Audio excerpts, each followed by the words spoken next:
வணக்கம். இந்த ஒளிப்பதிவில் நம்ம பார்க்க போகிறது இந்த கருஞ்சவலை மொட்டை மாடை பற்றி தான். கருஞ்சவலை நிறத்தில் கொம்பு இருக்காது, அதனால தான் இதுக்கு பேர் கருஞ்சவலை மொட்டை மாடு. இதை பார்க்குறதுக்கு முன்னாடி நமக்கு இன்னொரு தகவல் ஒரு சிலர் கேட்டிருந்தாங்க, இந்த பண்ணை எங்கே இருக்குது அப்படின்னு. இது தூத்துக்குடி மாவட்டம் வல்லநாடு அப்படிங்கிற ஊர் பக்கத்தில் இருக்குது. இந்த வல்லநாடுங்கிற ஊர் தூத்துக்குடிக்கும் திருநெல்வேலிக்கும் இடையில இருக்குது. அப்புறம் இப்போ இந்த மாட்டை பற்றி பார்த்துருவோம். இந்த மாடுமே நாமக்கல்லில் வாங்கின மாடு தான். நாங்கள் கடைசியாக வாங்கின 3 மாடில் இதுவும் ஒன்று. இந்த மாடை பார்க்க போகும்போது நாங்கள் வாரோன்னு சொல்லும்போது வியாபாரிகள் ஒரு 5-6 மாடு வாங்கி வச்சுருந்தாங்க. அதில் நல்ல மாடு இருந்தால் பாருங்கன்னு சொன்னாங்க. அதில் நாங்கள் பார்த்து இந்த மாட்டையும் பார்த்தோம். எங்களுக்கு பிடிச்சிருந்தனால எடுத்தோம். இந்த மாடு அவங்க சொன்ன விலையை பார்த்தோன்னா 85,000 ரூபா சொன்னாங்க. இந்த மாட்டை பற்றி பார்க்கணுன்னா 2வது ஈத்துக்கு சனையாக இருக்குதுன்னு சொல்லியிருந்தாங்க. குட்டி போடுறதுக்கு ஒரு 4-5 நாளுக்குள்ளே குட்டி போட்டுரும் அப்படிங்கிறதும் சொல்லியிருந்தாங்க. பல்லையும் பிடிச்சு பார்த்தோம். கடப்பல் முளைப்பு மடிச்சிட்டு பார்க்கவும் மாடு நல்லா இருந்தது. போன ஈத்தில் 18 லிட்டர் பால் கறந்ததுன்னு சொன்னாங்க. மாடை பார்க்கும் போதும் மடிசெட்டை பார்க்கும் போதுமே சரி, ஒரு வேளைக்கு 10 லிட்டர் பால் கறக்கிற மாடோட மடிசெட் எப்படி இருக்குமோ அந்த மாதிரி தான் இருந்தது. சரின்னு சொல்லி விலையை கேட்டு 85,000 ரூபா சொன்னாங்க. கொஞ்சம் கொஞ்சமாக பேசி கடைசியில் 73,000 ரூபாய்க்கு மாடை கொடுத்தாங்க. எங்கிட்ட வந்த 3வது நாள் இந்த மாடு குட்டி போட்டுச்சு, காளைக்கன்று குட்டி போட்டுச்சு.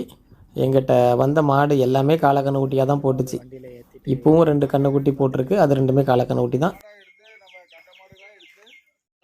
காளைக்கன்று குட்டி போட்டது அப்படின்னா இப்போது கொடுத்துருந்தோம். முன்னாடி வச்சுக்கிட்டு இருந்தோம். அப்புறம் அதில் ஒன்றும் பிரயோஜனம் இல்லை, அதனால் கொடுத்தாச்சு. எங்கிட்ட வந்து குட்டி போட்ட பிறகு கொஞ்சம் கொஞ்சமாக பால் கறக்க ஆரம்பித்து 10.5 லிட்டர் ஒரு வேளைக்கு கறக்கிற அளவுக்கு வந்துச்சு ஒரு 15-20 நாளில். அதுக்கப்புறம் இந்த மாடுக்கு ஒரு பிரச்சனை வந்தது. என்ன பிரச்சனை அப்படின்னா, பாலோட நிறம் இளஞ்சிவப்பு நிறத்தில் கறக்க ஆரம்பிச்சிது. அந்த மாதிரி கறக்கும் போது சரி மருத்துவரை கூப்பிட்டு சரி பண்ணிடலான்னு பார்த்தோம். ஒரு 4-5 நாள் அந்த நேரத்துலேயே அப்படியே தான் கறந்துட்டு இருந்துச்சு. அதுக்கப்புறம் தான் கொஞ்சம் கொஞ்சமாக குறைய ஆரம்பிச்சிது. கிட்டத்தட்ட 10 நாள் முழுசாக வெள்ளையாகிற வரைக்கும் அந்த பாலை ஃபுல்லாகவே வீணாக தூர தான் ஊற்றினோம், கீழே தான் ஊற்றி விட்டோம். அப்புறம் எங்கிட்ட இருக்க நாய்களுக்கு ஊற்றிடுவோம். இந்த மாதிரி தான் பண்ணோமே தவிர வெளியில் யாருக்கும் அந்த பாலை கொடுக்க முடியலை. அதே சமயத்தில் மருத்துவருக்குமே ஒரு 3-4,000 ரூபா செலவாச்சு.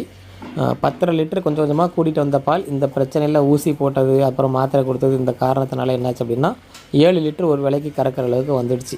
எந்த மாடுமே எந்த காய்ச்சல் வந்து நம்ம மருத்துவரை பார்த்து ஊசி போட்டாலுமே ஒரு 2-3 நாளுக்கு பால் குறைஞ்சி மறுபடியும் அதுக்கப்புறம் தான் கூடி வருது. ஆனாலும் பால் குறைஞ்சாலும் நம்ம தீவனத்தை எதுவுமே குறைக்கலை. ஏன்னா தீவனத்தை குறைச்சிட்டோம் அப்படின்னா பால் இன்னமும் குறைஞ்சிடுங்கிறதுக்காக தீவனத்தை குறைக்காமல் கொடுத்துட்ருந்தோம். அதுக்கப்புறம் இப்போ மறுபடியும் கொஞ்சம் கொஞ்சமாக கூடி ஓரளவு 10-10.5 லிட்ரு இன்னமும் கறந்துக்கிட்டு இருக்குது. ஒருவேளை அந்த பிரச்சனை வராமல் இருந்தது அப்படின்னா பால் அதிக அளவு கறக்கிற மாதிரி இன்னும் கொடுத்துக்கிட்டே இருந்திருக்கும். ஆனால் அந்த பிரச்சனை வந்ததுக்கப்புறம் பால் குறைஞ்சி இப்போ மறுபடியும் ஒரு வேளைக்கு 10 ஒரு நாளைக்கு 21 லிட்டர் 22 லிட்டர் வரைக்கும் இந்த மாடு அதிகபட்ச பால் கறந்துருக்கு இது வரைக்கும். இப்போ இந்த மாட்டுக்கு சன ஊசி போட்டு ஒரு 15 நாள் கிட்ட ஆயிடுச்சு. இதுதான் இந்த மாட்டோடைய தகவல். மற்றபடி இந்த மாட்டில் வேறு எந்த பிரச்சனையும் இல்லை. தண்ணி குடிக்கிறதோ தீவனம் திங்கிறதோ வச்சோம்னா பிரச்சனை இல்லாமல் குடிச்சிடும். ரொம்ப அமைதியான மாடு. தீவனமும் போட்டு மற்ற மாடுகள் சாப்பிட்டு முடிக்கிறதுக்கு முன்னாடி இந்த மாடு சாப்பிட்டு முடிச்சிடும். இதில் உங்களோட கருத்து எதுவும் இருந்தால் கண்டிப்பாக கமெண்ட்டில் சொல்லுங்கள்.